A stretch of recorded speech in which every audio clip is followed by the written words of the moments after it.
اللہ تعالیٰ نے حضرت یوسف علیہ السلام کے قصہ کو احسن القصص یعنی تمام قصوں میں سب سے اچھا قصہ فرمایا ہے، اس لیے کہ حضرت یوسف علیہ السلام کی مقدس زندگی میں ہر ایک واقعہ بڑی بڑی عبرتوں اور نصیحتوں کے سامان اپنے دامن میں لیے ہوئے ہے۔ ہمیں اس قصہ میں بے پناہ عبرت حاصل ہوتی ہے اور اللہ تعالیٰ کی قدرتوں کا مشاہدہ کرنے کو ملتا ہے۔ حضرت یعقوب بن اسحاق بن ابراہیم علیہ السلام کے 12 بیٹے تھے، جن میں حضرت بنیامین اور حضرت یوسف علیہ السلام حقیقی بھائی تھے اور باقی دوسری ماؤں سے تھے۔ حضرت یوسف علیہ السلام اپنے تمام بھائیوں میں سب سے زیادہ اپنے باپ کے پیارے تھے، کیونکہ ان کی پیشانی پر نبوت کے آثار تھے، اس لیے حضرت یعقوب علیہ السلام ان کا بے حد اکرام اور ان سے انتہائی محبت فرماتے تھے۔ 7 برس کی عمر میں حضرت یوسف علیہ السلام نے یہ خواب دیکھا کہ 11 ستارے اور چاند اور سورج ان کو سجدہ کر رہے ہیں، تو حضرت یوسف علیہ السلام نے جب اپنا یہ خواب اپنے والد حضرت یعقوب علیہ السلام کو سنایا تو حضرت یعقوب علیہ السلام نے ان کو منع فرما دیا کہ اے میرے پیارے بیٹے، خبردار تم اپنا یہ خواب اپنے بھائیوں سے مت بیان کرنا،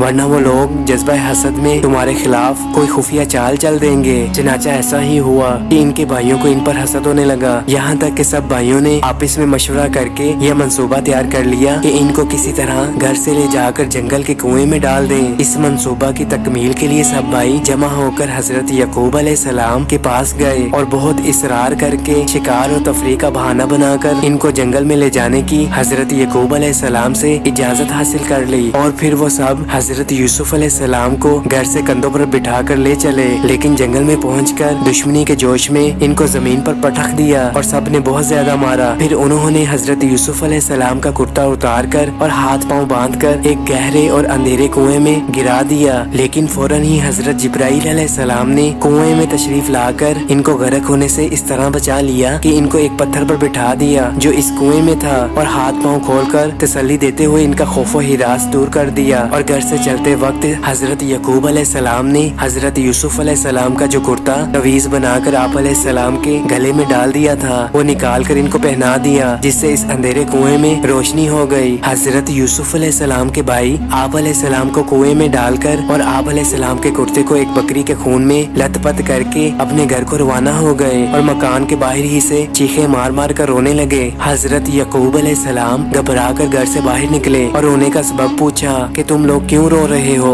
کیا کسی نے تمہاری بکریوں کو نقصان پہنچایا ہے؟ پھر حضرت یعقوب علیہ السلام نے پوچھا کہ میرا یوسف کہاں ہے، میں اس کو نہیں دیکھ رہا ہوں۔ تو بھائیوں نے روتے ہوئے کہا کہ ہم لوگ کھیل میں دوڑتے ہوئے دور نکل گئے اور حضرت یوسف علیہ السلام کو اپنے سامان کے پاس بٹھا کر چلے گئے تو ایک بھیڑیا آیا اور ان کو پھاڑ کر کہا گیا اور یہ ان کا کرتا ہے۔ ان لوگوں نے کرتے میں تو خون لگا لیا تھا لیکن کرتے کو پھاڑنا بھول گئے تھے۔ حضرت یعقوب علیہ السلام نے اشکبار ہو کر اپنے نور نظر کے کرتے کو جب ہاتھ میں لے کر غور سے دیکھا تو کرتا بالکل سلامت تھا اور کہیں سے بھی نہیں پھٹا تھا۔ تو آپ علیہ السلام ان لوگوں کے مکر اور جھوٹ کو بھانپ گئے اور فرمایا کہ بڑا ہوشیار اور سیانہ بھیڑیا تھا کہ میرے یوسف کو تھپاڑ کر کھا گیا، مگر ان کے کرتے پر ایک ذرا سی خراش بھی نہیں آنے دی۔ اور آپ علیہ السلام نے صاف صاف فرما دیا کہ یہ سب تم لوگوں کی کارستانی اور مکر و فریب ہے۔ حضرت یوسف علیہ السلام 3 دن اس کنویں میں تشریف فرما رہے۔ یہ کنواں خالی تھا مگر آپ علیہ السلام کی برکت سے اس کا پانی بہت لذیذ اور نہایت شیریں ہو گیا۔ اتفاق سے ایک قافلہ مدین سے مصر جا رہا تھا، جب اس قافلہ کا ایک آدمی جس کا نام مالک بن زار تھا پانی بھرنے کے لیے آیا اور کنویں میں ڈول ڈالا تو حضرت یوسف علیہ السلام ڈول پکڑ کر لٹک گئے۔ مالک بن زور نے ڈول کھینچا تو آپ علیہ السلام کنویں سے باہر نکل آئے۔ جب اس نے حضرت یوسف علیہ السلام کے حسن و جمال کو دیکھا تو یا بشرا ھذا غلام کہہ کر تو اپنے ساتھیوں کو خوشخبری سنانے لگا۔ حضرت یوسف علیہ السلام کے بھائی جو اس جنگل میں روزانہ بکریاں چرایا کرتے تھے برابر روزانہ کنویں میں جھانک جھانک کر دیکھا کرتے تھے۔ جب ان لوگوں نے حضرت یوسف علیہ السلام کو کنویں میں نہیں دیکھا تو تلاش کرتے ہوئے قافلے میں پہنچے اور آپ علیہ السلام کو دیکھ کر کہنے لگے کہ یہ تو ہمارا بھاگا ہوا غلام ہے جو بالکل ہی نکارا اور نافرمان ہے اور یہ کسی کام کا نہیں ہے۔ اگر تم لوگ اس کو خریدو تو ہم بہت ہی سستا تمہارے ہاتھ فروخت کر دیں گے، مگر شرط یہ ہے کہ تم لوگ اس کو یہاں سے اتنی دور لے جا کر فروخت کر دینا کہ یہاں تک اس کی خبر نہ پہنچے۔ حضرت یوسف علیہ السلام بھائیوں کے خوف سے خاموش کھڑے رہے اور ایک لفظ بھی نہ بولے۔ پھر آپ علیہ السلام کے بھائیوں نے آپ کو مالک بن زوار کے ہاتھ صرف 20 درہموں میں فروخت کر دیا۔ مالک بن زوار ان کو خرید کر مصر کے بازار میں لے گیا اور وہاں عزیز مصر نے ان کو بہت بڑی قیمت دے کر خرید لیا اور اپنے شاہی محل میں لے جا کر اپنی ملکہ زلیخا سے کہا کہ تم اس غلام کو نہایت اعزاز و اکرام السلام کے ساتھ اپنی خدمت میں رکھو۔ چنانچہ آپ علیہ السلام عزیز مصر کے شاہی محل میں رہنے لگے اور ملکہ زلیخا ان سے بہت محبت کرنے لگی، بلکہ ان کے حسن و جمال پر فریفتہ ہو کر عاشق ہو گئی، اور ایک دن خوب بناؤ سنگار کر کے تمام دروازوں کو بند کر دیا اور حضرت یوسف علیہ السلام کو